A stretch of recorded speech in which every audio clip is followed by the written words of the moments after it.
Know Your Candidate. Presented by Portland is Possible, broadcasted by XRAY FM. In this segment, we offer a brief background on the visionary candidates that are proudly standing and running for the acclaimed Portland Area City Council. For now, we have a candidate of District 2 that incorporates St. John's, Kenton, Hayden Island, Mississippi, and Alberta neighborhoods. Hi, my name is Tiffani Penson. I'm running for District 2, North and Northeast Portland, and I have plans to make this city clean, safe, and livable for all. How do you plan to collaborate with other councilors, both in and out of your district, to create meaningful progress? First of all, it's important for us to build relationships, spend time together, and identify common themes that the voters have let us know about that we need to solve for. And once we have those common themes, I am very confident that we can collectively work together to address the needs of the public. It is important for the public to see us as one. How can the City of Portland support creative projects and people to have opportunities to make a comfortable living from their pursuits? We can support organizations that focus on the arts. So like projects like Passing Arts, the theater, the film industry. We currently have organizations and nonprofits that we already invest in, and we can expand that because we need all of those folks to have a thriving economy. Culinary, all of those things we can invest, especially if we have nonprofit organizations that help support that work. How do we minimize 911 response times? Well, first of all, you have to have those areas properly resourced and trained.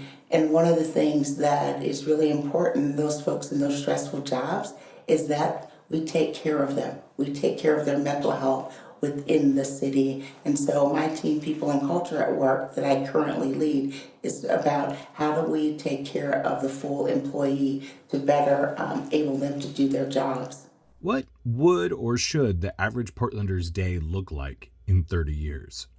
People working, playing, living close to where they work, enjoying we're like 7 minutes from each direction, so it's easy to move around in this city. That's what I enjoy so much. How does that differ from today? I would like a Portland where we don't see houseless people living on the sidewalks. I would like Portland to be safe again. I was born and raised in this city, born, raised, and rooted.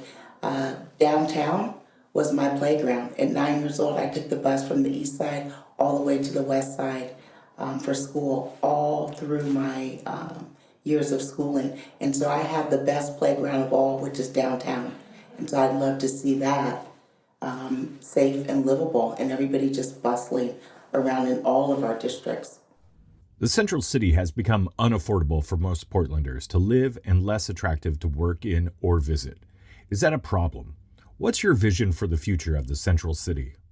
That is definitely a problem. Your Central City should be thriving. It should have businesses, arts, everything. It should be thriving. We need to probably have a lot more affordable housing and different types of opportunities where people can live, share business spaces, things of that nature, and do some real investment in there. And we have ways to do that with grants, things of that nature. So start looking at how do you really support a whole area. And I think that we can do that. I know that we can do that. Lightning round. What's the last show or performance you saw? John Baptiste. If you had $5 million, what is one thing you would buy for Portland? Well, I would need help because $5 million wouldn't cut it. But actually, I'd buy a building for a school called Kairos PDX that educates Black and brown children. Whom from Portland's past or present should our leaders take notes from? It would be Vera Katz because she ran a city very well. Would you describe Portland as more grunge, more jazz, or more indie pop? What I think about this place is so unique because it's a little bit of all. So historically, in the North and Northeast, historically, it was more jazz. Now you have everything, and I think that's what makes makes Portland unique. Everybody can carve out their own space in this city, and that's what I like about it. Should Portland offer a universal basic income for artists? Maybe. I think Portland should really focus on making it easy for artists to be artists in this city. And that means having lots of venues. That means the fees. Looking at the cost of the fees that the city charges to perform. That means figuring out ways to be really attractive, where people want to come and do business here and be artists, and like our film industry, all of those things. So maybe, but I think we should work on the broader thing, which is making it appealing and affordable to come and do business here. Welcome people. So now you know your candidate, or a bit about them.